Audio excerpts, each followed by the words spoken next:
Before she was 1 year old, she knew the exact day she would die. Prepare yourself for the incredible true story of Nannie Ruth.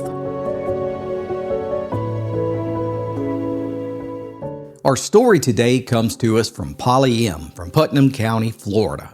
Polly writes, "Dear JD, I was born in the Richlands, Virginia, and when I was a little girl, my aunt used to tell this strange, bizarre story of a little girl named Nannie Ruth and something that locals called the Feathered Cross. I would love to know if this story is true, and if it is, to learn more background on it." Well, Polly, thanks so much for your suggestion. It is an incredible, true story that, as far as I can tell, hasn't seen the light of day in nearly 100 years and has almost been lost to the hands of time. And that sounds like the perfect story for an episode of the Appalachian Storyteller. So with that, here's the incredible true story of Nannie Ruth Rowe and the mysterious Feathered Cross.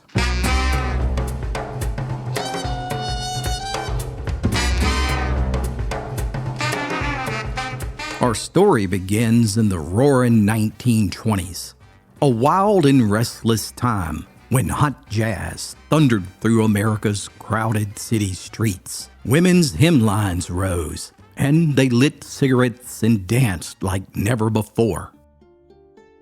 However, a world away, locked deep in the mountains of Cedar Bluff, Virginia, for James and Rachel Lowe, the glamour of those big city lights might as well have been on another planet. That's right, the couple was living a humble existence in a 3-roomed, rough-board farmhouse at the mouth of Indian Creek. The family was highly respected amongst mountain folks. James was your typical hard-working mountaineer who spent his days toiling away as a blacksmith down at the biggest coal mine in the entire county. Meanwhile, Rachel provided for all the family's physical and spiritual needs. And let's face it, that was a full-time job, and then some, cooking and cleaning for 3 children who were growing like weeds, as well as tending to the never-ending chores around the farm. Yet, even with the hustle and bustle of a growing family, they always made sure to attend the service down at the Holiness Church. For the Lowe family, it might have been a simple existence, but there were no finer life that they could possibly imagine. You see, while they may not have had many material possessions, James and Rachel were perfectly content living in their small corner of paradise, immune to all the pressures from the outside world. And by fall of 1926, the couple welcomed their 4th child into the home, a little girl affectionately named Nannie Ruth. And unbeknownst to the Lowe family, their entire world was about to change. You see, there was something very different about Nannie Ruth, almost as if she possessed some otherworldly power inside of her. Now, I know that there's bound to be some skeptics as to what I'm about to tell you, but you need to keep in mind that there are literally hundreds of newspaper articles and thousands of eyewitnesses to the events that I'm about to share with you. And it all started in the summer of 1927 when the girl was just 9 months old. You see, up until January 26, 1927, there was nothing out of the ordinary about the child. But that was all about to change. It was about an hour after Miss Lowe had put her young daughter to bed for the night.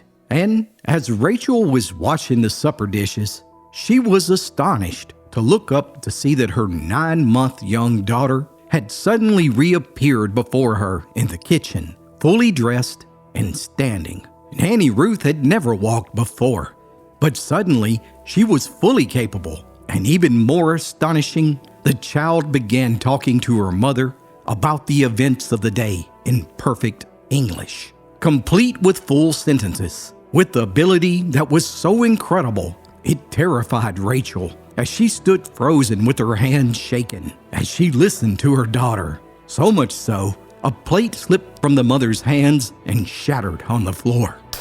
"Oh, Mama, I'm so sorry I startled you. Nannie Ruth replied. Here, allow me to help you clean this up, and then perhaps we can continue our chat in front of the fireplace.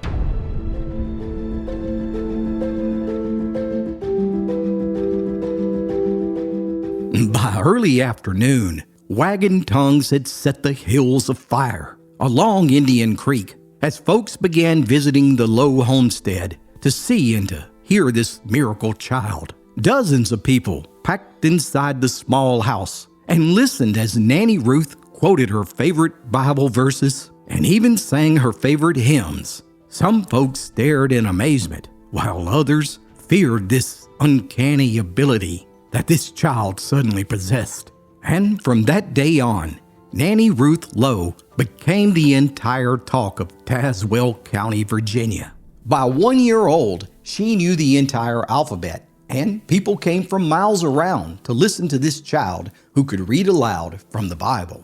By age 3, she had progressed to the point that Nannie could carry on full conversation with men folk, talking about the weather and the condition of the crops, as well as holding discussions on all the community events with women folk. But it was down at the Holiness Church where Nannie Ruth really shined. She had an uncanny knack for memorizing the Bible, and nearly every Sunday she was ushered to the front of the sanctuary, where she frequently led the congregation in both singing and prayer. Incredibly, Nannie Ruth never went to school, but it was said that by age 6, she could write in perfect hand and outwit any adult in spelling or arithmetic.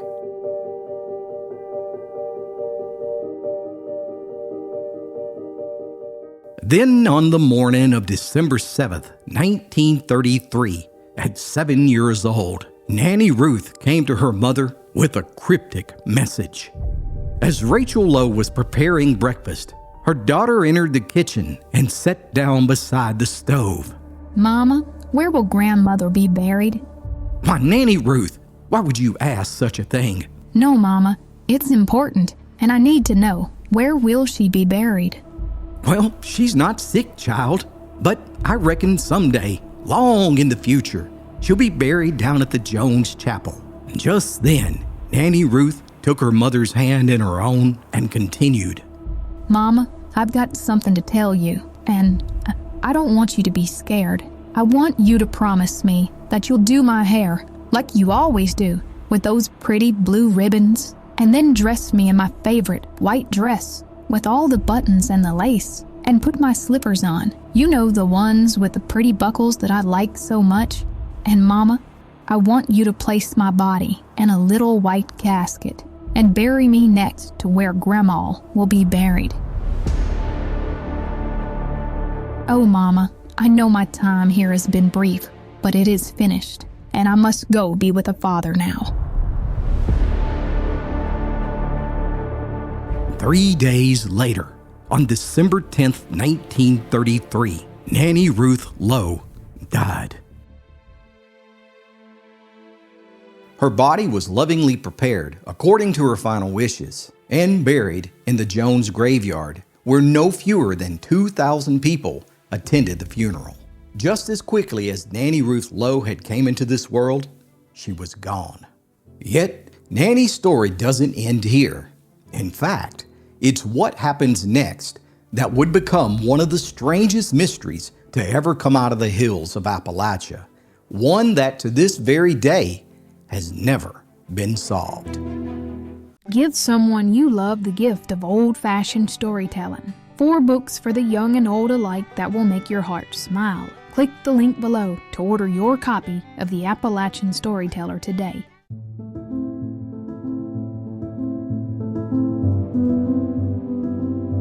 That's right. In the weeks that followed the tragic and unexpected death of their daughter, James and Rachel Lowe grieved heavily and had even refused to change anything about the way their daughter had left her bedroom, down to the refusal of even washing the sheets of the young girl's bed. But alas, life must go on for the living. And 1 month after Nannie Ruth's passing, her mother finally relented and began putting away her daughter's things. That's when Miss Lowe started to wash the pillow covers that Nanny had slept on the night she died. It was then that she felt a hard substance inside of the pillow. And when she removed the covers and began to sift through the feathers, she discovered a clump of feathers that had bonded themselves into a perfect 5-inch cross. Now, I need to pause here for just a moment and remind you that this is a true story. And I should probably also talk about the significance among old-time beliefs when it comes to the pillows of the dearly departed. There are many documented cases from the 1800s where loved ones would find feathers that had hardened into the shape of a crown inside of a pillow. And many old-time Appalachians believed that this was a death crown or an angel crown. While seeing one of these crowns in a pillow after death, well, that was seen as a sign from angels that the deceased loved one had gone to heaven. But if you saw that same crown while you were still alive, well, that was a death omen. Yet, no one had ever seen a perfect cross inside a pillow before. In fact, after Rachel showed James the cross, the man of the house decided it was best not to tell neighbors about it, out of fear of being labeled witches. So it was decided to take the feather cross and placed it in a pasteboard box and just put it away. Well, after a few months went by, James's curiosity got the best of him. As he was going through his things, he noticed that the top of that little box had lifted up. He reached up and grabbed the box to discover that the cross had doubled in size and was now pushing its way out of the box. It was then that James Lowe took the cross and showed it to a close friend, who also was a local carpenter.